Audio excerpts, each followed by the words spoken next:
జాగ్రత్తగా ఈ విషయాలు కూడా మనం నేర్చుకోవడం చాలా అవసరం. సంఘానికి సంబంధించినటువంటి విషయాలే. అపోస్తలుడైన పౌలు కొరింథీ సంఘానికి రాసిన మొదటి పత్రిక చివరి అధ్యాయము 13వ వచనాన్ని చదువుకుందాం. మెలకువగా ఉండుడి, విశ్వాసమందు నిలకడగా ఉండుడి, పౌరుషము గలవారయుండుడి, బలవంతులయుండుడి. తలలు వంచండి, చిన్న ప్రార్థన చేస్తాను. ప్రేమ కలిగిన తండ్రి, కృప కలిగిన దేవా, మీకు వందనాలు, స్తోత్రాలు నాయనా. మరలా ఈ రాత్రికాల సమయాన్ని మీరు మాకు అనుగ్రహింప చేసినందుకై కృతజ్ఞతా స్తుతులు, స్తోత్రాలు, వందనాలు చెల్లిస్తూ ఉన్నాం. మరొకసారి నీ పాదాల దగ్గరకు వస్తున్నాం ప్రభు. అయా, మీ ఆత్మ సహాయమును నాకు అనుగ్రహింప చేసి నిలవబడినటువంటి నన్ను నాయన మీ సిలువ చాటును మరుగు చేసి మీ ఆత్మ సహాయమునిచ్చి మీరే మాట్లాడి మహిమ ఘనత ప్రభావములు మీరు మాత్రమే పొందుకోమని ఇక్కడ కూర్చున్నటువంటి నీ బిడ్డలకు వినుబుద్ధిని పుట్టించండి. వినగల చెవి, గ్రహించుకోగలిగిన మనస్సులు దయచేయండి. యేసు నామములో ప్రార్థిస్తున్నాము తండ్రి, ఆమేన్. ప్రభునందు ప్రియమైన దేవుని పిల్లలారా, ఈ లేఖన భాగాన్ని అపోస్తలుడైన పౌలు కొరింథీ సంఘముతో మాట్లాడుతూ ఉన్నాడు. ఏ సంఘముతో? కొరింథీ సంఘానికి అపోస్తలుడైన పౌలు ఈ మాటలు పలుకుతూ ఉన్నాడు. ఏమని మాట్లాడుతూ ఉన్నాడు అనంటే, మెలకువగా ఉండుడి, విశ్వాసమందు నిలకడగా ఉండుడి, పౌరుషము గలవారయుండుడి, బలవంతులయుండుడి. దేవునికి స్తోత్రం, హల్లెలూయా. ఇక్కడ 4 సంగతులను అపోస్తలుడైన పౌలు జ్ఞాపకం చేస్తూ ఉన్నాడు కొరింథీ సంఘముతో. ఓ కొరింథీ సంఘమా, ఈ 4 సంగతులను మీరు జ్ఞాపకం చేసుకోనండి. మొట్టమొదటిగా మెలకువ కలిగి ఉండుడి. మీరు రాసుకునేవారు రాసుకోవచ్చు. మొట్టమొదటి సంగతి ఏంటి అని అంటే మెలకువ కలిగి ఉండుడి. ఎందుకు మెలకువ కలిగి ఉండాలి సంఘము? ఎందుకు మెలకువ కలిగి ఉండాలి విశ్వాసులు? ఎందుకు మెలకువ కలిగి ఉండాలి దేవుని పిల్లలు అనంటే, మెలకువ కలిగి లేకపోతే కలిగే నష్టం ఏంటో మనకు తెలుసు. ఎందుకు మెలకువ కలిగి ఉండాలనే సంగతిని మనం జ్ఞాపకం చేసుకుంటే వాక్యానుసారంగా మనం ముందుకు వెళ్ళినట్లయితే మొట్టమొదటిగా మెలకువ కలిగి ఎందుకు ఉండాలో మనం నేర్చుకుందాం. మత్తయి సువార్త 26వ అధ్యాయము 41వ వచనం.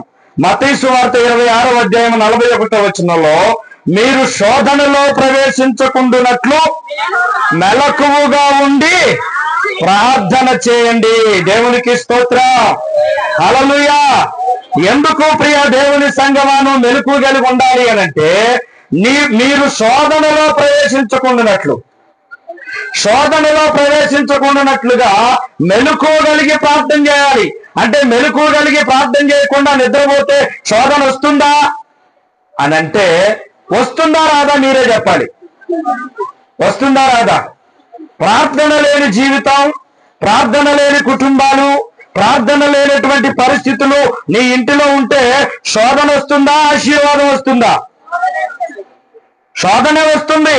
కాబట్టి అపోస్తలుడైన పౌలు కొరింథీ సంఘంతో చెప్తూ ఉన్నాడు, ఈ రోజున ఈ సేవకుడు నీతో చెప్తున్నాడు, ఓ సంఘమా, ఓ విశ్వాసి, నీ జీవితంలో మెలకువ కలిగి ఉండాలి.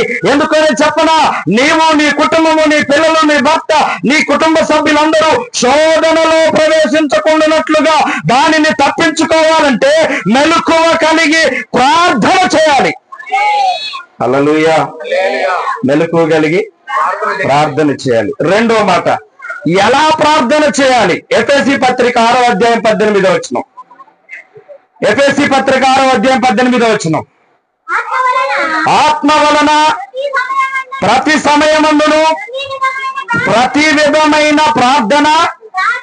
ప్రార్థనను విజ్ఞాపనను చేయుచు ఆ విషయమై సమస్త పరిశుద్ధుల నిమిత్తమును పూర్ణమైన పట్టుదలతో విజ్ఞాపన చేయుము. దేవునికి మహిమ కలుగును గాక. హల్లెలూయా. ఎందుకు మెలకువ కలిగి ప్రార్థన చేయాలంటే, మీరు శోధనలో ప్రవేశించకుండానట్లుగా మెలకువ కలిగి ప్రార్థన చేయాలి. ఆ ప్రార్థన ఎలా చేయాలంటే పట్టుదల కలిగిన ప్రార్థన అయి ఉండాలి. అన్న ఎలాగైతే తన యొక్క బాధను తగ్గించుకోవడం కోసం, తనకున్నటువంటి శోధన తప్పించుకోవడం కోసం, తనకున్న ఇబ్బందులు తొలగించుకోవడం కొరకు పట్టుదల కలిగిన ప్రార్థన చేసిందో, అదే పట్టుదల కలిగిన ప్రార్థన నీ కుటుంబంలో ఉన్న శోధనల గురించి, నీ కుటుంబంలో ఉన్న బాధల గురించి, నువ్వు పడుతున్న ఇబ్బందుల గురించి, ఓ సమాధానం లేనటువంటి కుటుంబాలు పట్టుదల కలిగిన ప్రార్థన చేస్తే ప్రతి అసమాధానాన్ని నా దేవుడు సమాధానముగా మార్చు. హల్లెలూయా. పట్టుదలతో ప్రార్థన చేయాలి. ఎలా చేయాలి? పట్టుదల కలిగి ప్రార్థన చేయాలి. ఇప్పుడు ప్రార్థన చేసి రేపు వదిలేసి, మరలా ఎల్లుండి ప్రార్థన చేసి మరలా వదిలేసి, ఎలా కాదు ప్రార్థన చేయటం. పట్టుదలతో ప్రార్థన చేయాలి. ఏదైనా పట్టుదల కలిగితే దాన్ని నువ్వు సాధిస్తావు. ఏ విషయమైనా, కష్టమా, నష్టమా, బాధ, ఇరుక, ఇబ్బంది, సమస్య, శోధన, దుఃఖమా, వేదన, ఏదైనా సరే పట్టుదలతో నీ దేవుడి దగ్గరకు వచ్చి నువ్వు మొరపెట్టగలిగితే, ఆయన అన్నాడు 33:3 ఏమని? నీవు నాకు మొరపెట్టుము, ఉత్తరం ఇచ్చేవాడు ఉండగా నీకు భయమేలా ఓ సంగమా, ప్రార్థన చేయి. ఉత్తరం ఇచ్చేవాడు ఉన్నాడండి, నీకు సమాధానం ఇచ్చేవాడున్నాడు. ఆయన అడుగు వాటి కంటేనో, ఊహించు వాటి కంటేనో అత్యధికముగా చేయగలిగిన శక్తివంతుడు మనకున్నాడు. పట్టుదలతో ప్రార్థన చేయాలి. మూడోది, ఇందులోనే మూడోది, 1 తెస్సలోనిక పత్రిక 5వ అధ్యాయము 6వ వచనం. 1 తెస్సలోనిక పత్రిక 5వ అధ్యాయం 6వ వచనం. కావున మీరు ఇతరుల వలె నిద్రమత్తులు కాక మెలకువగా ఉండుడి. చాలు చాలు. ఏంటంటే అండి, మీరు ఇతరుల వలె, ఇతరులంటే ఎవరు? ఇతరులంటే ఎవరండి? మెలుకు కలిగి ఉండి ప్రార్థన చేయని వారు, వారు ఇతరులు. వారికి వలె మీరు నిద్రమత్తులు కాక, వారు ఏం చేస్తారంటే వారికి మెలుకుతో పని లేదు. ఎప్పుడు నిద్ర వస్తే అప్పుడు నిద్రపోతారు, ఎక్కడ నిద్ర వస్తే అక్కడ నిద్రపోతారు. నిద్రమత్తులారా మేల్కొనండి. వారి వలె నిద్రమత్తులు కాక ఏమై ఉండాలట? మెలకువ కలిగి ప్రార్థన చేయాలి. ఉదాహరణకి ఇదే బైబిల్ గ్రంథంలో ఒక ఉపమానాన్ని జ్ఞాపకం చేస్తాను. ఏమిటా ఉపమానం అంటే మనందరికీ తెలుసు. బుద్ధి కలిగిన కన్నికలు, బుద్ధి లేని కన్నికలు. బుద్ధి కలిగిన వాళ్ళు ఏం చేశారండి? వారు ఎప్పుడైతే ప్రభువుని వారి హృదయంలోనికి అంగీకరించారో, అంగీకరించినది మొదలుకొని ఆయన రాకడ వచ్చే వరకు, తలుపులు తెరవబడే వరకు వారి దీపాలు ఆరిపోకుండా దేదీప్యమానముగా వారిని, వారి దీపాలను వెలిగించుకుంటూ వెలిగించబడ్డారు. మరి బుద్ధి లేని వాళ్ళు చేసిన పని ఏంటి? నిద్రమత్తులయ్యారు. ఆయన రావడానికి సమయం ఉందిలే, ఆయన వచ్చేసరికి సమయం ఉంది. ఆయన ఏం చెప్పాడు? ఇదిగో నేను వచ్చేటప్పుడు ఒక బోర ఎదుగుతుంది, ఆ బోర ఎదుని శబ్దాన్ని విని నవ్వొచ్చులే అని అనుకున్నారు నాలాంటి వాళ్ళు. ఎవరు లాంటి వాళ్ళు? నాలాంటి వాళ్ళు. నేను అట్టే అనుకుంటే చాలా సమయం ఉందిలే, ఆ సమయం వచ్చినప్పుడు చూద్దాంలే అని అనుకొని బాగా నిద్రమత్తుగా ఉండి నిద్రపోతా ఉన్నా. ఎందుకంటే బోర ఊదినప్పుడు సౌండ్ వస్తుందా రాదా? అది మనకు వినపడిద్దా వినపడదా? నాకు వినపడ్డప్పుడు లేచి చక్కగా దులుపుకొని దీపాన్ని వెలిగించుకొని, ఇదిగో నా దీపం వెలిగించబడింది అని చూపించవచ్చులే అనుకొని నిర్లక్ష్యముగా ఉండి నిద్రమత్తులయ్యారు. ఏమయ్యారండి? లోపలికి వెళ్ళగలిగారా? ఆగిపోయారు కదా. తలుపులు ముయ్యబడ్డాయి కదా. ముయ్యబడిన తర్వాత వెళ్ళి తలుపులు కొడితే ఆయన తీస్తాడా? అక్క, చెల్లి, తమ్ముడు, ఓ తండ్రి, ఓ తల్లి, నీవెవరో నాకు తెలియదు అన్నాడా లేదా? అన్నాడా లేదండి? ఎందుకన్నాడు? మీరు నిద్రమత్తులుగా ఉన్నారు, మీకు నిద్రే ప్రపంచం అయిపోయింది. కాబట్టి ఓ సంగమా, నిద్రమత్తును విడిచి మెలకువగలిగి ప్రార్థన చేయండి. ఎందుకు మెలకువగలిగి ప్రార్థన చేయాలో చెప్పనా? ప్రపంచంలో పరిస్థితులన్నీ తారుమారుగా ఉన్నాయి. ఓ సంగమా, మెలకువగలిగి ప్రార్థన చేస్తే ప్రతి పరిస్థితిని నీ దేవుడు అనుకూలపరచగలిగిన దేవుడు. అందుకు మెలకువగలిగి ప్రార్థన చేయాలి. మెలకువగలిగి ఉండటం అంటే అది. చివరిగా మార్కు సువార్త 35వ అధ్యాయము, 13వ అధ్యాయము 35, 36 వచనాలు. దానికంటే ముందు ఈ వచనాన్ని చూడండి ఒకసారి. దానికంటే ముందు ఈ వచనాన్ని చూడండి. యోవేలు 1:5లో నిద్రమత్తుల గురించి మాట్లాడుతూ ఉన్నాడు. మత్తులారా మేలుకొని కన్నీరు విడుముడి. ఎవరిని అంటున్నారండి? మత్తులారా అంటే ఏ మత్తులు?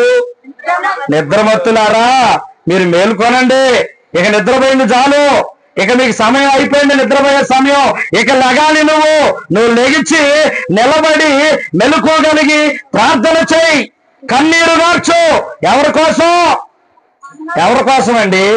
దేవుడు ఏమన్నాడు? యేసుక్రీస్తు ప్రభువారు, అమ్మలారా నా కోసం ఏడవకండి, మీకోసము ఏడవండి, కన్నీరు గార్చండి. మీ కొరకు, మీ పిల్లల కొరకు, మీ భర్తల కొరకు, మీ కుటుంబంలో ఉన్నటువంటి బంధుమిత్రుల కొరకు, రక్త సంబంధుల కొరకు కన్నీరు కార్చి ప్రార్థన చేయాలి. ఎందుకో చెప్పనా?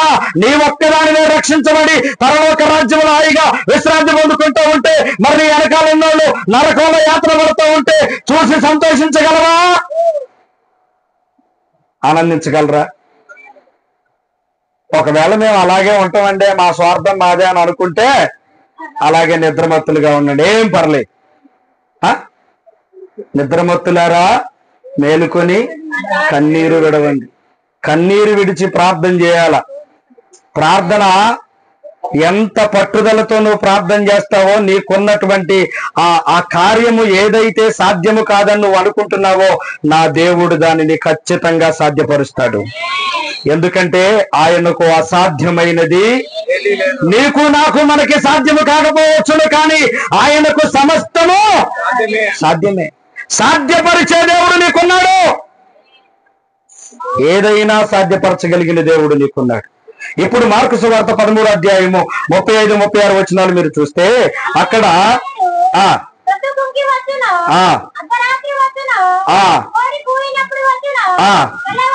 తెల్లవారినప్పుడు వచ్చును, ఎప్పుడు వచ్చునో మీకు తెలియదు గనక ఆయన అకస్మాత్తుగా వచ్చి మీరు నిద్రపోవచ్చున్నారేమోనని చూచునేమో కనుక మెలకువగా ఉండండి.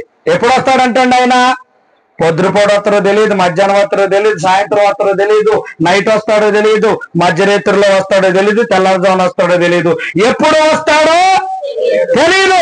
కాబట్టి నువ్వు ఎలా ఉండాలంటే సిద్ధపాటు కలిగి ఉండాలి, రెడీగా ఉండాలి. సిద్ధపాటు కలిగి రెడీగా ఉంటే ఆయన వచ్చి నిన్ను చూసి, ఓ నా బిడ్డ వెరీ గుడ్, సిద్ధపాటు కలిగి ఉంది, నా కోసం, నా రాకడ కొరకు ఎదురు చూస్తుంది, నా పనిలోనే నిమగ్నమై ఉంది అని ఆయన నిన్ను చూసి మెచ్చుకొని ఆనందించి సంతోషించేవాడిగా ఉంటాడు. ప్రియమైన దేవుని పిల్లరా, ఇంకొక మాట లూకాసు వార్త 21:36 చూడండి. లూకాసు వార్త 21:36. మెలకువ కలిగి ఉండు అనే మాటలో నేను అన్ని చెప్తా ఉన్నాను.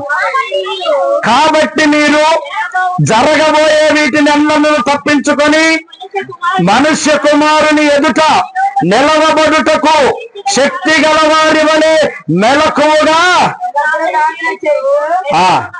ఎల్లప్పుడూ ప్రార్థన చేయొచ్చు, మెలకువగా ఉండి. ఎందుకు ప్రార్థన చేయాలంటే మెలకువ కలిగి, చివరిగా ఆయన ఎదుట నిలవబడుటకు. ఆయన ఎదుట నువ్వు నిలబడాలంటే ఎలా నిలబడాలి? నరపుత్రుడా చక్కగా నిలబడు, నేను నీతో ఎలా పడితే అలా నిలబడితే దేవుడు మాట్లాడండి. చక్కగా నిలబడాలి. నేను నిలబడ్డాను గాని అంటే కుదరదండి. దేవునికి ఇష్టమైనట్టుగా నిలబడాలి. ఆయన నిన్ను వాడుకొనదగినట్టుగా నిలబడాలి. ఆయనకు నచ్చినట్లుగా నువ్వు నిలవబడితే దేవుడు నీతో సూటిగా మాట్లాడతాడు. ఆయన మాటలు వినాలని ఆశ నీలో ఉంటే దేవుడు నీతో మాట్లాడతాడు. ఆయన మాట లేదంట్లే, ఆ వాక్యం లేదంట్లే, ఆయన చెప్పింది కూడా వినాలా అని అనుకుంటే దేవుడు నీతో ఎప్పుడూ మాట్లాడు. ఆయన మాట్లాడతాడు కానండి, నీకే వినే బుద్ధి లేదు. నీకు వినుబుద్ధి లేనప్పుడు ఎవరు చెప్పినా నీ లోపలికి మాటలు వెళ్ళవు. ఆయన ఎదుట నువ్వు నిలబడాలంటే, ఆయన రాజ్యములో ఆయన ఎదుట నిలబడాలంటే మెలకువ కలిగి ప్రార్థన చేయాలి. మెలకువ కలిగి ప్రార్థన చేయాలి. మెలకువ కలిగి ఉండండి. దేవుడు మిమ్మల్ని దీవించునుగాక. రెండవది, విశ్వాసమందు నిలకడగా ఉండు. విశ్వాసమందు నిలకడగా ఉండాలి.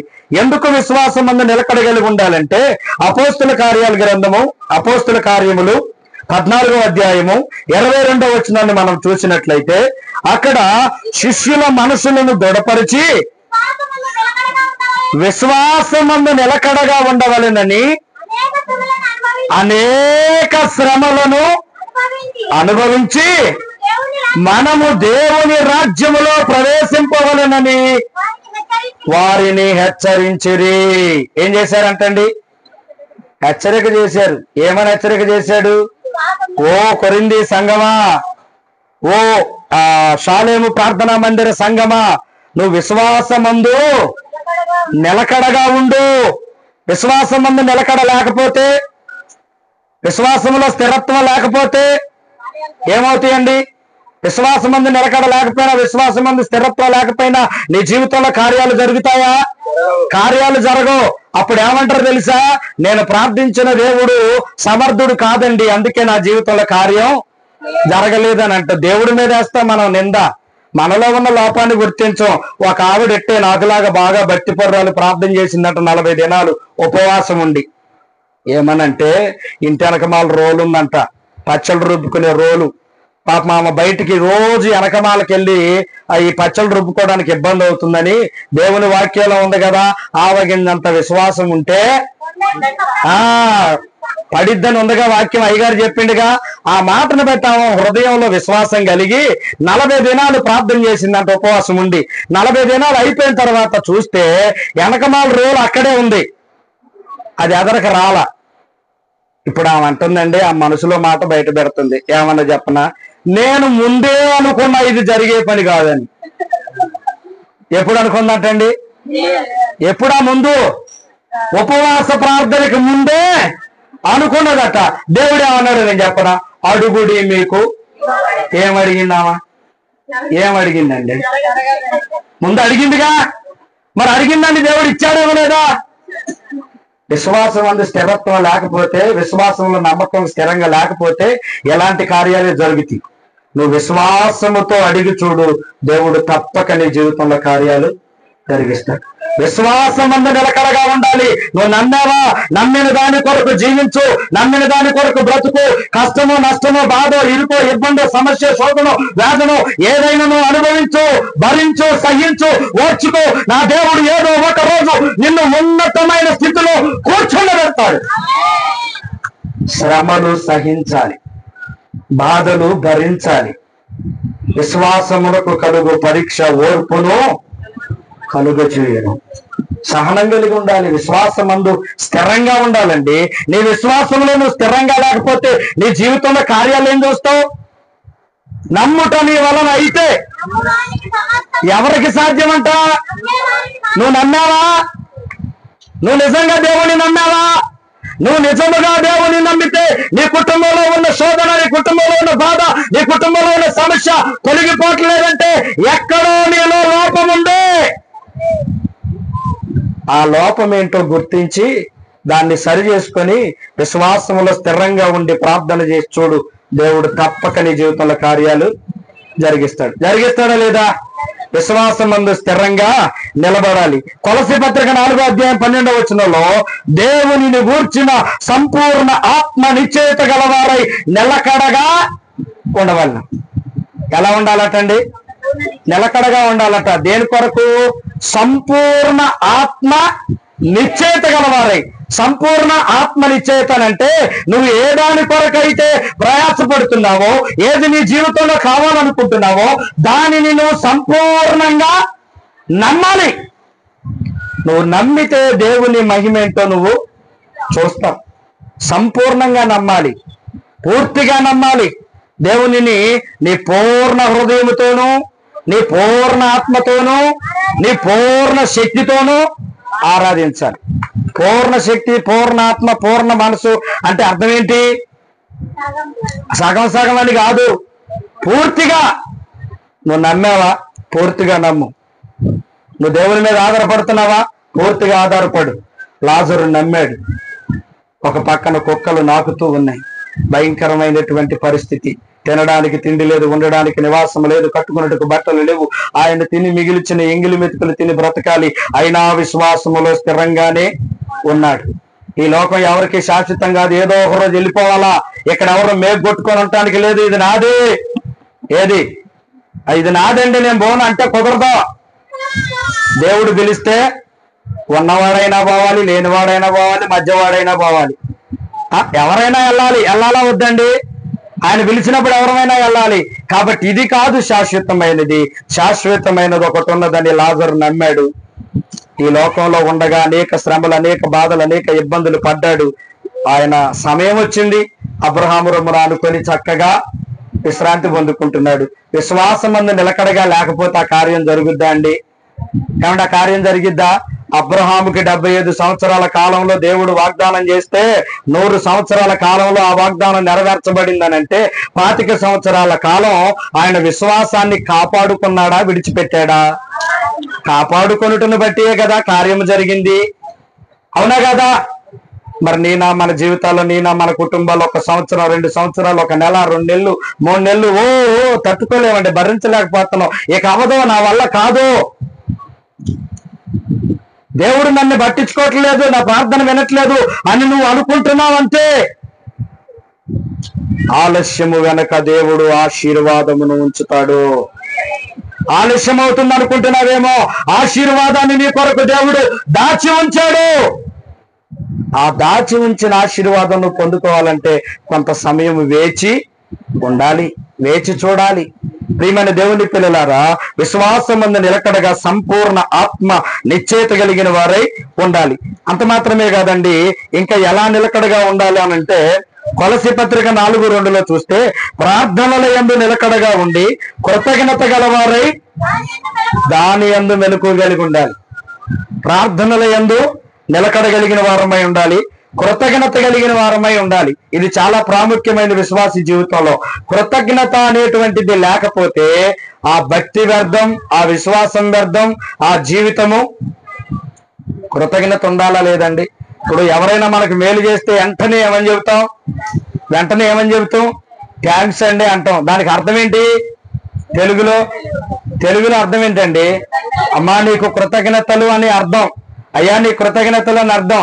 మరి దేవుడు నీకు ఎన్ని సహాయాలు చేస్తున్నాడు, ఎన్ని విధాలుగా సహాయపడుతున్నాడు, ఎన్ని విధాలుగా నిన్ను నడిపిస్తున్నాడు, ఎన్ని విధాలుగా నిన్ను తప్పిస్తున్నాడు. తప్పించట్లేదా? కాపాడట్లేదా? రక్షించట్లేదా? నీకై నువ్వు అనుకుంటున్నావా నీ బలం వల్ల, నీ శక్తి వల్ల, నీ జ్ఞానం వల్ల, నీ నడత వల్ల, నీ ప్రవర్తన వల్ల నేను ఇలా ఉన్నానని అనుకుంటున్నావేమో. కాదు, నీ వెనకాల దేవుని హస్తము నిన్ను నడిపిస్తుంది. దేవుని హస్తము నీకు తోడుగా ఉండి నిన్ను నడిపిస్తుంది. నీవనుకునే నీ బలము, నీ శక్తి కాదు నిన్ను నడిపించేది, ఆయన హస్తము నీకు తోడుగా ఉండి నిన్ను నడిపిస్తుంది. కనుక ప్రియమైన దేవుని పిల్లల కృతజ్ఞత కలిగిన వారమై జీవించాలి. దానియేలు గ్రంథం 12వ అధ్యాయము 13వ వచనాన్ని చూస్తే ఎంతవరకు నువ్వు నిలకడగలిగి ఉండాలనంటే అంతము వరకు నిలకడగా ఉండి నీ విశ్రాంతిలో నీ వంతు వచ్చే వరకు నిలిచదు. నీ వంతులో నిలిచదు, నువ్వు విశ్రాంతిలో అంతము వరకు ఉండాలి. అందుకే ఆయన అంటాడు మరణము వరకు నమ్మకము కలిగి జీవించాలి. మరణం వరకు అంటే అంతము వరకు నువ్వు విశ్వాసమందు నిలకడగా ఉంటే దేవుని కార్యాలు నీ జీవితంలో దేవుడు చేస్తాడు. 3వది పౌరుషము గలవారై ఉండుడి. పౌరుషం ఉందండి మనకి? రోషం కలిగిన వారమై ఉండాలి. రోషం ఉందండి మనకి? ఎందుకు రోషం కలిగిన వారమై ఉండాలి? ఎందుకు పౌరుషం కలిగిన వారమై ఉండాలి? మనం ఆరాధిస్తున్న దేవుడు రోషం కలిగిన వాడు. రోషం కలిగిన వాడు, పౌరుషము కలిగిన వాడు. కాబట్టి నీవు కూడా రోషము కలిగిన వాడవై, నీవు కూడా పౌరుషము కలిగిన వాడవై నిలబడాలి. రోషము కలిగి, పౌరుషము కలిగి నువ్వు నిలబడితే దేవుడు నీ పక్షాన గొప్ప కార్యాలు చేస్తాడు చేయడా? ప్రియమైన దేవుని పిల్లారా, చూడండి, పౌరుషము గలవారై ఉండుడి. యోబు గ్రంథం 38వ అధ్యాయము 2వ వచనంలో ఈ మాట రాయబడి ఉంది. యోబు గ్రంథము 38:2. 38:2 చదువు. పౌరుషము తెచ్చుకొని నీ నడుము బిగించుకొనుము. ఆ మాట కావాలి నాకు. పౌరుషం తెచ్చుకొని నడుము బిగించుకోవడం అంటే ఏంటి అర్థం? దేనికి నడుము బిగించేది? నడుము బిగించే రా చూసుకుందారా, నీ అంతు నా అంతు తెలుసుకుందామని అంటారా? దానికోసం కాదు నువ్వు నడుము బిగించాల్సింది. దేనికోసం నడుము బిగించాలి? నీ కుటుంబంలో ఉన్న శోధనల కొరకు, నీ కుటుంబంలో ఉన్న సమస్యల కొరకు, నీ కుటుంబంలో అసమాధాన పరిస్థితుల కొరకు, నీ కుటుంబంలో ఉన్న కన్నీరుని నాట్యముగా మార్చుకునే కొరకు, నీ కుటుంబంలో ఉన్న దుఃఖాన్ని ఆనందంగా మార్చుకోవటం కోసం, నీ కుటుంబంలో ఉన్న వేదనను సంతోషంగా మార్చుకోవటం కోసం నడుము బిగించుకొని రోషము కలిగిన దానవై, రోషము కలిగిన వాడవై ప్రార్థనలో పౌరుషముగా నిలబడాలి. దేవునిలో పౌరుషముగా నిలబడాలి. రోషం కలిగిన వారమే నిలబడాలి. ఓ, వారి జీవితంలో దేవుడు కార్యం చేస్తున్నాడే, నా జీవితంలో ఎందుకు చేయట్లేదు? వారి కుటుంబంలో దేవుడు అద్భుతాలు చేస్తున్నాడే, నా కుటుంబంలో ఎందుకు జరగవు అని నువ్వు రోషం కలిగి పౌరుషం కలిగి నడుము బిగించుకొని దేవునిలో నిలబడి చూడు. దేవుడు కార్యాలు చేయడా? కార్యాలు చేస్తాడో చేయడా? తప్పకుండా కార్యాలు చేస్తాడు. పౌరుషం కలిగి నిలబడాలి. ఎలాంటి పరిస్థితులు అంటే కష్టములో అయినా, నష్టములో అయినా, బాధలో అయినా, ఇరుకులైన, ఇబ్బందులు అయినా, ఒకవేళ మరణమే నీ ఎదురుగా వచ్చి నిలబడు. రోషం కలిగిన వాడవై, పౌరుషం కలిగిన వాడవై నిలబడు. శత్రువులు నీ మీదకి దండెత్తి లేచిన రోషం కలిగి పౌరుషం కలిగి నిలబడు. నీ పక్షాన దేవుడు యుద్ధం చేస్తాడండి. నీ పక్షాన దేవుడు చేస్తాడు యుద్ధం. దావీదు నిలబడ్డాడు. ఆజానుబాహుడు 6 అడుగులు ఎత్తున్నటువంటి గొలియాతు ఇశ్రాయేలు సైన్యం మీదకి యుద్ధానికి నిలబడ్డాడు. సౌలు రాజు సైతం మిగతా వాళ్ళందరూ భయపడి వణికిపోయి వెనకడుగేస్తా ఉంటే దావీదు వెళ్ళి నిలబడ్డాడా లేదా? ఎలా నిలబడ్డాడు? పౌరుషము గలవాడే నిలబడ్డాడు. ఎందుకుందో తెలుసా ఆయనకి పౌరుషం? నేను ఆరాధిస్తున్న నా దేవుడు పౌరుషం కలిగిన వాడు, నేను నమ్మిన నా దేవుడు రోషం కలిగిన వాడు. ఆయన నా పక్షాన యుద్ధము చేస్తాడు. ఆయన నా పక్షాన యుద్ధం చేయాలంటే ముందు నేను నిలబడాలి. నువ్వు నిలబడితే నీ పక్షాన దేవుడు నీ సమస్యలతో యుద్ధము చేస్తాడు, నీ బాధలతో యుద్ధం చేస్తాడు, నీ కరువు కాటకాలతో దేవుడు యుద్ధం చేస్తాడు. నీ ప్రతి కన్నీటి సమస్యను దేవుడు నాట్యముగా మార్చుటకు ఆయన యుద్ధం చేస్తాడు. యుద్ధము యెహోవాదే. నువ్వు నిలబడాలి. పౌరుషం కలిగి రోషం కలిగి దేవుని కొరకు నిలబడితే ఆయన నీ పక్షాన యుద్ధము చేస్తాడు. అదే కీర్తనకారుడైన దావీదు అంటాడు 119వ అధ్యాయం 53వ వచనంలో, భక్తిహీనులను చూడగా నాకు అధిక రోషము పుట్టుచున్నది. 119:53. భక్తిహీనులను చూడగా నాకు అధిక రోషం పుట్టుచున్నదట.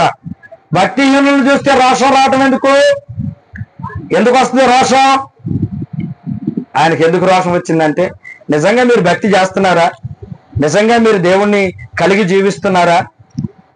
భక్తి కలిగిన వారు ఎలా ఉండాలంటే, యోబు భక్తుడు అంటాడు, నీ భక్తి నీకు ధైర్యము పుట్టింపదా. నువ్వు నిజముగా భక్తి పరురాలవైతే, నువ్వు నిజముగా భక్తి పరుడవైతే, నువ్వు నిజముగా దేవునిని ఆనుకొని జీవించిన వాడవైతే నీలో ధైర్యం ఉండాలి. నీలో ధైర్యం ఉండాలి. అధైర్యం కలిగి ఉన్నావా? భయపడుతున్నావా? దేవుని వాక్యంలో రాయబడింది భయపడకుడి అని ఎన్నిసార్లు రాశాడు? అన్నీ తెలుసు కానీ భయపడతాం కొన్నిసార్లు. మనకు అన్ని తెలుసు కానీ భయపడతాం కొన్నిసార్లు. భయపడే వారికి పరలోక రాజ్యంలో ఏమి లేదట, స్థానం లేదు. పిరికి వారికి పరలోక రాజ్యంలో స్థానం లేదండి. ఎంత బాగా పాటలు పాడినా, ఎంత బాగా ప్రార్థన చేసినా, నీ శరీరంలో ఉన్న కన్నీరంతా ధరలుగా కార్చి ప్రార్థన చేసినా, దేవునికి కానుకలు సమర్పించినా, దేవుని పనిలో ఎంత బాగా పరిచర్య చేసినా, పిరికితనం కలిగి ఉంటే దేవుడే చెప్పాడండి, నేను చెప్పట్లా, పరలోక రాజ్యంలో స్థానం లేదట. అసలు ఎందుకు పిరికితనం అండి? నేను మనం ఆరాధిస్తున్న దేవుడు పిరికివాడా? భయపడేవాడా? ఏమండి? భయపడినటువంటి వాడు, భయానికే భయాన్ని పుట్టించిన దేవుడు. మరి ఆయన కలిగి ఉన్న మనం ఎందుకు భయపడాలి? దేనికి భయపడాల్సిన అవసరము లేదు. భయపడద్దు, నేను నీకు తోడుగా, నేను ఇమ్మానుయేలుగా ఉండగా నీకు భయమేలా అన్నాడా లేదా? ఆయన నీకు తోడుగా ఉండగా మనకెందుకండి భయము? పౌరుషం కలిగి ఉండాలి. భక్తిహీనులను చూస్తే దావీదు గారికి అంత రోషం పుడితే మరి దేవుడికి ఇంకెంత రోషం రావాలి? నా మాట మీకు అర్థమైందా లేదా? దావీదుకే భక్తిహీనులను చూస్తే అధిక రోషం పుడితే మరి దేవుడికి ఇంకెంత రోషం రావాలి నీ పక్షాన? నీ భక్తిహీనతను బట్టి, నీ అవిశ్వాసాన్ని బట్టి, నీ భక్తిహీనత కలిగిన జీవితాన్ని బట్టి ఆయన ఇంకెంత రోషం కలిగిన వాడిగా ఉంటాడు? భక్తిహీనులారా, మీ భక్తిహీనతను విడిచిపెట్టి భక్తి పరులుగా మార్చబడండి, భక్తి పరులై జీవించండి. ఎందుకంటే ఆయన రోషం కలిగిన దేవుడుగా ఉన్నాడు, పౌరుషం కలిగిన దేవుడుగా ఉన్నాడు. హెజ్కేలు గ్రంథంలో 39వ అధ్యాయం 25వ వచనంలో రాయబడి ఉంది, రోషము కలిగిన వాడై యాకోబు సంతతి వారిని చెరలో నుండి విడిపించను. యాకోబు సంతతి వారిని చెరలో నుండి విడిపించాడు. చెరలో నుండి విడిపించాడంటే యాకోబు సంతతి వారిని మరి నిన్ను విడిపించడా? నువ్వు ఏ చెరలో బంధించబడ్డావు? ఏ చెరలో నువ్వు కట్టబడి ఉన్నావు? ఏ చెరకి నువ్వు అప్పగించబడి ఉన్నావు? ఏ చెరలో నువ్వు నిమగ్నమై ఉన్నావు? ఒకసారి ఆలోచన చేసుకుందాం ప్రియమైన దేవుని పిల్లరా. ఒకవేళ నువ్వు పాపం అనే చెరలో, ఒకవేళ నువ్వు శాపం అనే చెరలో, ఒకవేళ అపవిత్రత అనే చెరలో, ఒకవేళ కాముకత్వం అనే చెరలో, ఒకవేళ భయంకరమైనటువంటి పరిస్థితులు కలిగిన చెరలలో నువ్వు పట్టబడి ఉండుంటే నా దేవుడు నిన్ను విడిపించడానికి సిద్ధముగా ఉన్నాడు. ఆయన బంధింపబడిన వారిని విడుదల చేయును. అంశం 146:7. ఆయన బంధింపబడిన వారిని విడుదల చేయును. ఈ రాత్రి దేవుడు నువ్వు దేని చేత బంధింపబడి ఉన్నావు? నీ బంధింపబడిన ప్రతి బంధకము యేసు నామములో తెగ తెంచిపోవును గాక. దేవుడు తెంపేస్తాడండి. నీ కట్టుబంధకాలన్నీ దేవుడు తెంపేస్తాడు. ఎప్పుడు చెప్పనా? నువ్వు రోషం కలిగి దేవుని కొరకు నిలబడ్డప్పుడు, పౌరుషం కలిగి దేవుని కొరకు నిలబడినప్పుడు. రోషం కలిగి నిలబడితే యాకోబు సంతతి వారిని చెరలో నుండి దేవుడు విడిపించాడు. భయంకరమైన చెరలో నుండి దేవుడు విడిపించాడండి. ఇవాళ నీవో నేను మనం అనుభవిస్తున్న శ్రమలు, నీవో నేను మనం పడుతున్న బాధలు ఏ పాటివి ఆయన దృష్టిలో? ఆయన అనుకుంటే, ఆయన జరగాలి అనుకుంటే, జరిగించాలనుకుంటే, చేయాలి అని అనుకుంటే ఎంతసేపు ఆయనకి? అవునా కాదా? ప్రియమైన దేవుని పిల్లారా, జాగ్రత్తగా మన విశ్వాస జీవితాన్ని మనం కాపాడుకోవాలి. పౌరుషము గలవారమై దేవుని కొరకు నిలబడాలి. ఒకవేళ కష్టంలో ఉన్నావా నీవు? నీ కుటుంబం శోధనలో ఉందా? నీ కుటుంబం అప్పుల బాధలో ఉందా? ఆర్థిక పరమైన ఇబ్బందుల్లో ఉన్నావా? ఎవరికీ చెప్పుకోలేనటువంటి మానసిక పరమైనటువంటి ఇబ్బందుల్లో ఉన్నావా? నీ భర్త వల్ల, నీ భార్య వల్ల, నీ పిల్లల వల్ల, నీ అత్తమామల వల్ల, నీ కుటుంబీకుల వల్ల సమాధానం లేని పరిస్థితిలో నువ్వు ఉన్నావా? ఈ రాత్రి నువ్వు ఏ స్థితిలో ఉండి నువ్వు ఇక్కడికి వచ్చావో నాకు తెలియదు, కానీ ఈ రాత్రి దేవుడు నీ ప్రతి పరిస్థితిని మార్చునుగాక. దేవుని కొరకు పౌరుషం కలిగి నిలబడు. కష్టమే, నష్టమే, బాధ, ఇరికే, ఇబ్బంది, సమస్య, శోధన ఏదైనా సరే నిలబడు దేవుని కొరకు. నువ్వు నిలబడితే నీ పక్షాన నా దేవుడు యుద్ధము చేస్తాడు. నువ్వు నిలబడాలి. ముందు నువ్వు నిలబడితే దేవుడు నీ పక్షాన కార్యాలు చేస్తాడు. మనము నిలబడకుండా, నాకు జ్వరం వస్తే నువ్వు టాబ్లెట్ వేసుకుంటే నా జ్వరం తగ్గిద్దా? తగ్గదు. జబ్బు వచ్చింది నాకు కాబట్టి మందులు నేనే మింగాలి, నేను మింగితేనే నా జబ్బు తగ్గుద్ది. మరి నీ జబ్బు కోసం నేను టాబ్లెట్ వేసుకుంటే నీ జబ్బు ఎట్ట తగ్గిద్దమ్మా? ఎక్కడైనా సాధ్యమవుతుందా? ఇది అవదు కదా. కాబట్టి శోధన నీది, బాధ నీది, ఇబ్బంది నీది, సమస్య నీది, శ్రమ నీది, కన్నీరు నీది, దుఃఖము నీది, వేదన నీది. కాబట్టి నువ్వే ఏం చేయాలండి? కన్నీరు విడిచి ప్రార్థన చేయాలి, మొరపెట్టాలి.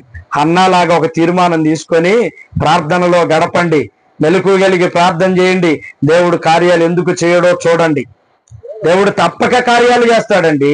పట్టుదలతో కూడిన ప్రార్థనలు చేయాలి. మనం పౌరుషం కలిగి దేవుని కొరకు నిలబడాలండి. కీర్తనల గ్రంథం 15వ అధ్యాయంలో రాయబడి ఉంది, అతడు ప్రమాణము చేయగా నష్టము కలిగినను మాట తప్పడు. అతడు ప్రమాణము చేయగా నష్టము కలిగినను మాట తప్పడు. అంటే అర్థం ఏంటంటే నష్టం కలిగిద్దని తెలుసు, అయినా కూడా ఆయన ఇచ్చిన మాట తప్పకుండా ఉండేవాడే. అక్కడ రాయబడి ఉంది, యెహోవా గుడారములో అతిథిగా ఉండదగిన వాడు ఎవడు? ఎవరంటే ఆ కింద లక్షణాలవి. ఆయన గృహంలో అతిథిగా ఉండడానికి అక్కడున్న లక్షణాలవి. మరి అతిథిగా ఉండేవాడికే ఆ లక్షణాలుంటే అసలు ఆయన గృహంలో అతిథి కాదు, ఆయన కుమారుడుగా, ఆయన కుమార్తెగా దేవుడు నిన్ను చేయాలనుకుంటున్నాడు. మరి నువ్వు ఇంకెంత ఇదిగా ఉండాలి దేవుని కోసం? అర్థమవుతుందా నా మాటలు? ప్రియమైన దేవుని పిల్లలారా, రోషం కలిగి దేవుని కొరకు నిలబడాలి, పౌరుషం కలిగి దేవుని కొరకు నిలబడాలి. మనం నిలబడితే దేవుడు నీ జీవితంలో కార్యాలు తప్పక చేస్తాడు. చివరి మాట, బలవంతులై ఉండుడి. బలవంతులై ఉండాలి. ఏ విషయంలో నువ్వు బలం కలిగి ఉండాలి? ఏ విషయంలో బలం కలిగి ఉండాలి? ఉదయకాలము లేచి, తెల్లవారుజామును లేచి బాగా ఎక్సర్సైజ్ చేసి కండలు పెంచుకొని, నేను బాగా బలంగా ఉన్నాను, 6 ప్యాక్ కలిగి ఉన్నాను, నాకంటే బాగా బలవంతుడు ఇంకెవడో లేడు ఈ భూమి మీద అని నీ బలాన్ని చూపించుకుంటున్నావా ఇతరులకి? ఆ బలం కాదు. ఆ బలం ఎంతో కాలం ఉండదో. దేవుడు ఒక్క పిలుపు పిలిస్తే నీ కండలో కరిగిపోతాయి, నీ కొండలో కరిగిపోతాయి. కరిగిపోతాయా లేవా? కండలో కరుగుతాయి, కొండలో కరుగుతాయి. ఆ బలాన్ని కాదు దేవుడు కోరుకునేది. ఆత్మీయ స్థితిలో, విశ్వాసపు జీవితంలో, భక్తి జీవితంలో బలవంతులుగా ఉండాలి. బలవంతులుగా ఉండాలి. సామెతల గ్రంథం 24వ అధ్యాయము 5వ వచనాన్ని చూడండి ఒకసారి. సామెతల గ్రంథం 24:5. జ్ఞానము గలవాడు బలవంతుడుగా ఉండును. చాలు చాలు. ఎవరు బలవంతులు అంటే అండి? ఇప్పుడు బలవంతులు ఎవరు? మీరు బలవంతులేనా అమ్మా? మీరు బలవంతులా బలహీనులా? బలవంతులా బలహీనులా? బలవంతులేనా? దేవుని జ్ఞానంతో నింపబడ్డారా? జ్ఞానము కలిగిన వాడు బలవంతుడు. ఎవరి జ్ఞానం? ఏ జ్ఞానం? నీ జ్ఞానం కాదు, నీ సొంత జ్ఞానం కాదు, నువ్వు అనుకునేది కాదు. దేవుడు నీకిచ్చిన జ్ఞానం. దేవుని జ్ఞానంతో నింపబడాలి. దేవుడి జ్ఞానం కావాలి మనకి. ఎందుకంటే ఆయన అన్నాడు, నీకు జ్ఞానము కొదువైన ఎడలా ఆయన అడగాలట. మన కొదువుగా ఉందా లేకపోతే సమృద్ధిగా ఉందా జ్ఞానం? అమ్మా, కొదువుగా ఉందా లేదా? నీ కొదువు తీర్చబడాలంటే ఆయన్నే అడగాలి. అడిగితే ఆయన సమృద్ధితో నింపుతాడు. సమృద్ధితో నింపుతాడు. సమృద్ధి కలిగిన జ్ఞానాన్ని నీకు ఇస్తాడు. అప్పుడు నువ్వు బలవంతురాలు అవుతావు. అప్పుడు నువ్వు బలవంతుడు అవుతావు. జ్ఞానము గలవాడు బలవంతుడగును. రెండవది, 1 కొరింథీ పత్రిక 1వ అధ్యాయము 29వ వచనాన్ని చూడండి. కొరింథీలకు రాసిన మొదటి పత్రిక 1వ అధ్యాయము 29వ వచనం. ఏ శరీరియు దేవుని ఎదుట అతిశయింపకుండునట్లు జ్ఞానులను సిగ్గుపరుచుటకు లోకములో నుండి వెర్రి వారిని దేవుడు ఏర్పరచుకొని ఉన్నాడు. ఒక్క నిమిషం ఆగండి. ఇందాక నేనేం చెప్పాను? జ్ఞానము కలిగిన వారు. ఏ జ్ఞానం అంటే లోక సంబంధమైన జ్ఞానం కాదు. లోక సంబంధమైన జ్ఞానం కలిగిన వారిని సిగ్గుపరచడానికి దేవుడు ఎవరిని ఏర్పాటు చేసుకున్నాడట? ఈ లోకంలో ఎవరైతే మనకు ఉపయోగపడరో, ఈ లోకంలో ఎవరైతే మన పనులకి పనికిరారని అనుకుంటారు లేదా? ఈ లోకంలో మనకి వీడి వల్ల ఏ ప్రయోజనము లేదు, 1 రూపాయి ఆదాయం లేదు అని అనుకున్నోడిని గేదెల కాడికి పంపిస్తారు. గేదెలను ఏమంటారు మీ భాషలో? ఎనుములు. వీడి వల్ల ఏ ప్రయోజనం లేదనుకున్నోడిని ఎనుముల కాడికి పంపిస్తారు, మేకల కాడికి పంపిస్తారు. జీవాలేగా పంపిస్తారు లేదా? ఏమంటే శరీర భాగాలు అన్ని బాగున్నోడిని, అన్ని తెలివితేటలు ఉన్నోడిని పంపిస్తారండి ఆడికి? పంపిరుగా. ఎందుకంటే వాడు బాగా చదవాలండి, ఉద్యోగం చేయాలా, వ్యాపారం చేయాలా, డబ్బు సంపాదించాలా. వీడి వల్ల ఏ ఉపయోగం? తిండి దండగోడు. వీడు తిండి దండగోడు కాబట్టి వీళ్ళు గేదెల కాడికి, మేకల కాడికి, పందుల కాడికి కాపలాగా పంపిస్తారు. అవునా కాదా? నీ కుటుంబానికి పనికిరానటువంటి వాడు, నీ ఇంటిలో నీకు పనికిరానటువంటి వాడు దావీదుని, గొర్రెలు కాసుకునే దావీదుని దేవుడు ఇశ్రాయేలు సైన్యానికి రాజుగా చేశాడు. హల్లెలూయా. తన కుటుంబీకులే తనను కాదనుకున్నారు. వీడు పనికిరానుడు, వీడు గొర్రెలు కాసుకోవడానికి తప్ప దేనికి పనికిరాడని అనుకున్నోడిని ఏం చేశాడండి? సింహాసనం మీద కూర్చోబెట్టాడు తీసుకెళ్ళి. దేవునికి అసాధ్యమైంది ఏమన్నా ఉందా? ఏమన్నా ఉందా? వాళ్ళు అనుకున్నారు, వీడు నాకంటే జ్ఞానం గల్లోడా దావీదు, వాళ్ళ అన్నదమ్ములు నాకంటే జ్ఞానం గల్లోడా? నేనే జ్ఞానం కలిగినోడిని, నాకు మించిన జ్ఞానం లేదని అనుకున్నారు. చిన్నోడుగా పాపం అనుకున్నారు. అలాంటి వాడిని దేవుడు తీసుకెళ్లి ఎక్కడ కూర్చోబెట్టాడు? సింహాసనం మీద రాజుగా కూర్చోబెట్టాడు. ఇక్కడ జ్ఞానము గల వారిని సిగ్గుపరచడానికి దేవుడు వెర్రి వారిని ఏర్పరచుకున్నాడు. బలవంతులైన వారిని సిగ్గుపరచుటకు లోకములో బలహీనులైన వారిని దేవుడు ఏర్పరచుకున్నాడు. ఏ బలవంతుల్ని సిగ్గుపరచడానికంటే లోకంలో నాకు కలిగిన ఈ ఖండను బట్టి, నాకున్న ఈ ఆస్తిని బట్టి, నాకున్న ఈ అంతస్తుని బట్టి, నాకు కలిగి ఉన్న ఈ సామర్థ్యాన్ని బట్టి నేను బలవంతుణ్ణి అని అనుకుంటారు చూసారా? అలాంటి బలవంతులను సిగ్గుపరచుటకు ఈ లోకములో బలహీనులను దేవుడు ఏర్పరచుకుని అలాంటి వారిని దేవుడు పనికి రానటువంటి పాత్రలుగా పారవేయబడినటువంటి వాటిని దేవుడు ఏరుకొచ్చి మరి పనికొచ్చే పాత్రగా చేసి అభిషేకించి ఉన్నతమైన స్థితిలో, ఉన్నతమైన స్థాయిలో కూర్చుండబెట్టగలిగిన దేవుడు నేను ప్రకటిస్తున్న దేవుడు. హల్లెలూయా. నువ్వు అనుకోవచ్చు ఎందుకో పనికిరాని వాడని, దేనికి పనికిరానిదని నువ్వు అనుకోవచ్చేమో కానీ నా దేవుని దృష్టిలో అలాంటి వారిని దేవుడు ఉన్నతమైన స్థాయిలో కూర్చోబెట్టడానికి ఇష్టపడిన వాడు. యేసుక్రీస్తు ప్రభువు ఎందుకు వచ్చాడు ఈ భూమి మీదకి? ఎవరి కోసం వచ్చాడు? ఆరోగ్యము గలవాడికి వైద్యుడు అవసరము. ఆరోగ్యం గలవాడికి వైద్యుడితో పనుందా? ఎవరి కోసం అండి మరి వైద్యుడు?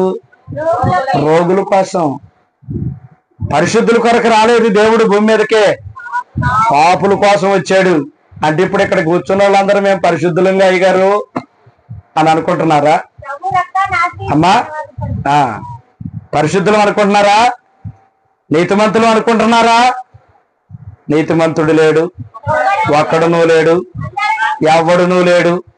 అందరూ పాపం చేసి దేవుడు అనుగ్రహించే మహిమను పోగొట్టుకున్నాం. కాబట్టి ఇక్కడ ఎవరు పరిశుద్ధులు గారు, ఇక్కడ ఎవరు నీతిమంతులు గారు? కానీ నా దేవుడు పరిశుద్ధుడు, కానీ మన దేవుడు నీతిమంతుడు. ఆ నీతిమంతుడైన దేవుడు, ఆ పరిశుద్ధుడైన దేవుడు, ఆ నిష్కల్మషముడైన దేవుడు తన రక్తాన్ని మన మీద చిందించి మన ప్రతి పాపాన్ని కడిగాడు. కాబట్టి మనము నీతిమంతులుగా తీర్చబడ్డాము. హల్లెలూయా. మనం నీతిమంతులుగా తీర్చబడ్డాం. బలవంతులు అని అనుకుంటున్నాం ఈ లోకంలో. నీ బలం ఎవరికి కావాలి? నీ బలం వల్ల ఏంటి ఉపయోగం? నా దేవుడు తలుచుకుంటే బలహీనులను సైతం బలవంతులుగా చేయగలిగిన వాడు. బలహీనులను సైతం బలవంతులుగా చేయగలిగిన గొప్ప దేవుడు. ఎఫెసీ పత్రిక 6వ అధ్యాయము 10వ వచనం. ఎఫెసీలకు రాసిన పత్రిక 6వ అధ్యాయం 10వ వచనాన్ని చూడండి ఒకసారి. తుదకు ప్రభువు యొక్క మహాశక్తిని బట్టి ఆయన యందు బలవంతులయుండు. దేవునికి మహిమ కలుగును గాక. ఎవరిలో బలవంతులం కావాలి? ఇప్పుడు మనం క్రీస్తులో బలవంతులం కావాలి. ఎందుకంటే ఆయన బలవంతుడైన దేవుడు. నువ్వు దేవునిలో బలవంతురాలుగా ఉండాలి. నువ్వు దేవునిలో బలవంతుడిగా ఉండాలి. ఓ లోకంలో పడి నాకంటే బలవంతుడు లేడనుకోని వాళ్ళ మీదకి ఏళ్ళ మీదకి గొడవలకు పోయి నేనే బలాఢ్యుణ్ణి అని అనుకుంటే ఆ బలం ఏమన్నా ఉపయోగపడిద్దాం? ఒకవేళ వాడిని అవతలని ఒక 2 దెబ్బలు కొట్టడానికి ఉపయోగపడిద్దామో. కొట్టిన తర్వాత వాడు ఊకనే ఊరుకుంటాడా? అమ్మ ఊరుకుంటాడా? నువ్వు 2 కొడితే అవతలోడు ఒక్కటైనా కొడతారుగా. మనం 4 కొడితే వాడు 2 కొడతారుగా. కొడతాడా కొట్టడా? నువ్వు దేవునిలో బలవంతురాలుగా బలవంతుడిగా ఉండు. దేవుని కొరకు నువ్వు బలవంతురాలుగా తీర్చబడితే దేవుడు నీ పక్షాన కార్యములు ప్రారంభిస్తాడు. దేవుడు నీ పక్షాన కార్యాలు చేస్తాడు. దేవునిలో ఆయన తుదకు ప్రభు యొక్క మహాశక్తిని బట్టి ఆయన యందు బలవంతులయుండు. ఎందుకు అంటే మీరు అపవాది తంత్రములను ఎదిరించుటకు శక్తిమంతులగినట్లు దేవుడిచ్చు సర్వాంగ కవచమును. అపవాది తంత్రాలను ఎదిరించాలంటే ఏం కావాలా? బలం కావాలి ముందు, తర్వాత ఆయన ఇచ్చే కవచాన్ని ధరించుకోవాలి. బలంగా లేకుండా యుద్ధానికి వెళ్ళగలవా? అసలు శక్తి లేదు, బాగా ఊగిపోతున్నావు, గాలి వస్తేనే అటు ఇటు కొట్టి పడుతున్నావు. వెళ్ళగలవా? యుద్ధానికి వెళ్ళగలవా? వెళ్ళలేం కదా. బలం కావాలా లేదా? ఏ బలం? శరీరానుసారమైన బలం సరిపోదు అపవాదిని ఎదిరించడానికి. ఏ బలం కావాలి? ఆత్మీయ బలము కావాలి, విశ్వాస బలము కావాలి, ప్రార్థనా బలము కావాలి. దేవుని శక్తి అనే బలాన్ని నువ్వు పొందుకుంటే అపవాదిని ఎదిరించగలవు. హల్లెలూయా. అపవాది ఎంతటి వాడైనా ఎదిరించగలవు. యోబు జీవితాన్ని ఒక్కసారి అపవాది ఆలోచన చేశావా? చేశాను ప్రభువా. మరి వెళ్ళావా? వెళ్ళలేకపోయానయ్యా. ఎందుకంటే యోబు కుటుంబం చుట్టూ నువ్వు కంచేసావుగా. ఎక్కడుంది నాకు అవకాశం? యోబు బలవంతుడై ఉన్నాడు దేవునిలో. యోబు కుటుంబం బలవంతులుగా ఉన్నారు దేవునిలో. మరి నీ కుటుంబము, నీవు ఎలా ఉన్నావు? దేవునిలో బలవంతులుగా ఉన్నావా? దేవునిలో బలవంతురాలుగా ఉన్నావా? దేవునిలో నీ కుటుంబాన్ని బలవంతమైనటువంటి కుటుంబముగా మార్చుకుంటున్నావా? ఎలా ఉన్నావు నీవు? యోబు కుటుంబం చుట్టూ వేసిన కంచె నీ కుటుంబం చుట్టూ దేవుడు వేయడా? దేవుడు అన్యాయస్తుడా? దేవుడు అన్యాయస్తుడు కాదు. అన్యాయస్తుడైన న్యాయాధిపతే ఈ లోకంలో ఒక పేద విధవరాలికి న్యాయం తీర్చితే, మరి న్యాయవంతుడైన దేవుడు నీ పక్షాన న్యాయం చేయడా? చేస్తాడా? చేయడా? చేస్తాడు. ఆయన న్యాయం కలిగిన దేవుడు, అన్యాయస్తుడు కాదండి. ప్రియమైన దేవుని పిల్లలు, కొరింథీయులకు రాసిన పత్రిక 2వ పత్రిక 12వ అధ్యాయము, 2వ పత్రిక 12వ అధ్యాయం 10వ వచనం. నేను ముగిస్తున్నాను, ఇంకొక వచనం చెప్పి ముగిస్తాను. నేను ఎప్పుడు బలహీనుడనో అప్పుడే బలవంతుడను. నువ్వు అనుకోవచ్చు, నాకు బలము లేదు, నేను బలహీనంగా ఉన్నాను, నేను బలహీనుడిగా ఉన్నాను, నాకెవరు తోడు లేరు, నన్ను ఎవరు ఆదరించేవారు లేరు, నన్ను ఎవరు ప్రేమించేవారు లేరు, నాకెవరు సహాయం చేసేవారు లేరు, నాకు చేయూతనిచ్చేవారు లేరు అని అనుకొని నువ్వు మనుషుల మీద ఆధారపడుతున్నావు. నువ్వు మనుషుల వైపు చూస్తున్నావు. నువ్వు మనుషుల సహాయాన్ని కోరుతున్నావు. దేవుని సహాయాన్ని కోరి చూడు. నువ్వెప్పుడు బలహీనుడవు, దేవుడు అప్పుడే నిన్ను బలవంతుడిగా మారుస్తాడు. ఎందుకంటే బలవంతుడైన దేవుణ్ణి మరచి బలహీనులైన మనుషుల వైపు చూస్తున్నావు. బలహీనులైన మనుషుల వైపు చూస్తున్నావు. అందుకే కీర్తనకారుడు అంటాడు 118వ కీర్తనలో, మనుషులను నమ్ముకొనుట కంటే ఈ లోకములో ఉన్న గొప్పవారుగా, రాజులుగా, పేరు ప్రఖ్యాతి కలిగిన వారిగా వారిని నమ్ముకొనుట కంటే యెహోవాను ఆశ్రయించుట మేలు. నీకు మేలు కలగాలంటే మేలు చేయదగిన దేవుణ్ణి ఆశ్రయించాలి. ఏ మేలు చేయనటువంటి మనుషుల వైపు నువ్వు చూస్తే మనుషుల సహాయము నీకు రాదు. ఎవరు చేయరు సహాయం. మనం సహాయం చేస్తే పొందుకుంటారు తప్ప మనకెవరు సహాయం చేయరండి. ఒక విషయాన్ని చెప్పనా, నీ దగ్గర అన్ని ఉన్నప్పుడండి, బెల్లం ఉన్న కాడికి ఈగలు వస్తాయండి. వస్తాయా? రావా? బెల్లంలో ఉన్న సారం అంతా అయిపోయిన తర్వాత ఈగలు అక్కడే ఉంటాయా, వెళ్ళిపోతాయా? ఉంటాయా? ఉంటాయండి. ఎందుకుండో? సారాన్ని మొత్తం పీల్చుకున్నాయి కదా, తిన్నావు కదా, మరి కృతజ్ఞత ఉండాలిగా కొంచెమైనా. కృతజ్ఞత ఉండాలిగా కొంచెమైనా. ఉంటాయి ఆడ? ఉండవు, వెళ్ళిపోతాయి. మనుషులు కూడా అంతే. మనుషులు స్వార్థ ప్రియులు. మనుషులు ఎలాంటి వారటండి? స్వార్థ ప్రియులు, వెంకములాడువారు, ధనాపేక్ష కలిగిన వారు. చాలా ఉన్నాయి లక్షణాలు, మనుషుల లక్షణాలు. గొప్ప గొప్ప లక్షణాలు ఉన్నాయి మనిషిలో. కనుక ప్రియమైన దేవుని పిల్లారా, మనుషుల సహాయము వ్యర్థం, దేవుని సహాయము నీ జీవితానికి అర్థం. హల్లెలూయా. మనుషుల సహాయము వ్యర్థం, దేవుని సహాయము నీ జీవితానికి అర్థం. అది నిన్ను ఒక అర్థవంతమైన జీవితానికి మారుస్తుంది. చివరిగా 2 తిమోతి 2:1, తిమోతికి రాసిన 2వ పత్రిక 2వ అధ్యాయము 1వ వచనం.